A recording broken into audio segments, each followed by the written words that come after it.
Home made மஞ்சப்பொடி.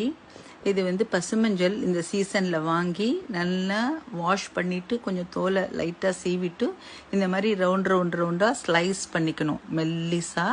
அதுக்கப்புறம் அதை வந்து நல்லா வெயிலில் காய வச்சிடணும்.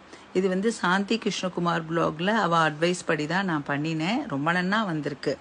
இது நல்லா வெயிலில் காய வச்சிடணும். நல்லா காயணும், ஒரு வாரம் காயணும். ஒடிச்சா அப்படியே ஒடிக்கிற பதத்துக்கு வரணும் அந்த மஞ்சள். அதில் ஈரப்பசியே இருக்கக்கூடாது.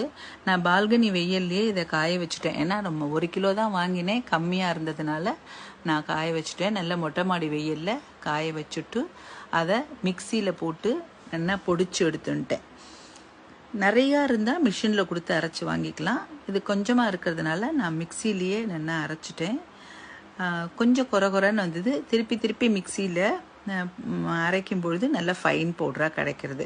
அப்படி ஃபைன் பவுடராக கிடைக்கலனாலும் சமையலுக்கு யூஸ் பண்ணும்போது அது பரவாயில்ல. இது ஹோம்மேட் மஞ்சப்பொடி ரொம்ப நன்னா வந்திருக்கு. ட்ரை பண்ணி பாருங்க, ரொம்ப நல்லது.